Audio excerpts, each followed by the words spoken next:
let's warp right into Age of Galaxy.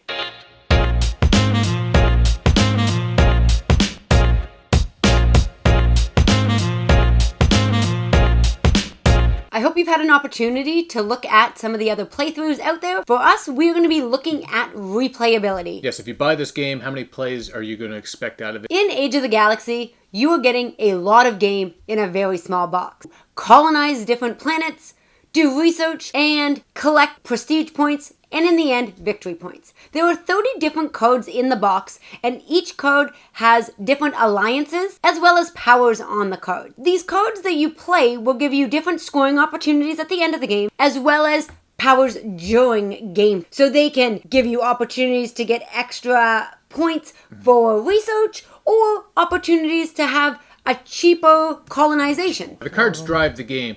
So different cards will have different powers. They'll give you either income, they'll give you extra ships once you put them down. Some you can just get rid of straight outright and get extra points or research track points. What we found in our playthroughs is the cards will generally dictate what you're trying to do, and then you just try to see if you can carry it out. As long as the other person isn't getting your way, they can take your planets, and there's a little bit of a competitive aspect in terms of growing your military strength, but also doing your research at the same time. Yes, and the other interesting part is you can't just build up your military alone, because at the end of every round, you go down in the number of ships you have for your military based on the number of shields you have. And then whoever has the largest military is able to take an unprotected planet. That could be a planet that nobody has colonized, or you could be stealing a planet from your opponent. That's an opportunity to really kind of go after people and can change the game every time you play. So the cards that you get dealt right off of the get-go, those first 7 cards, are going to tell you how you play the game, and that's one of the aspects that really adds to the replayability of this game, because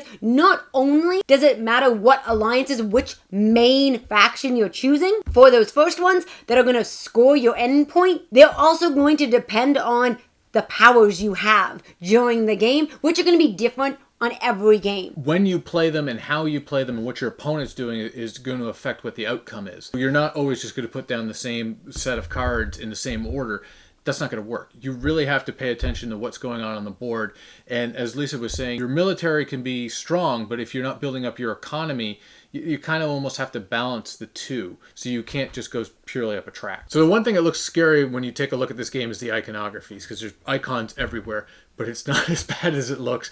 If you go through the rule book, you can figure things out pretty quickly. And on top of that, they give you a tips card, which you can keep on the table, and it tells you what each icon, what they mean, and a little bit about their power. Let's say if there is a power on them. They give you a production phase card. Every player gets one. Tells you all the phases. So let's say you were to get this out 6 months from now, but just using this card and the tips card for the iconography, you'll be ready to go, and you won't have to take a deep dive back through that rule book to know how to play, which is going to help you get it back to the table quickly and easily. Yes. You could dive right back into the rulebook in 5 minutes. And setup is quick, and teardown's quick as well. Absolutely. And they also give you a code that does war phase rewards, so that based on the player number, again, you don't have to go digging back through that rulebook. It's nice and clear for you on a nice simple code that you can have out in front of you. So overall, this game is very approachable, easy to get to the table. There's enough heft and decision making to this game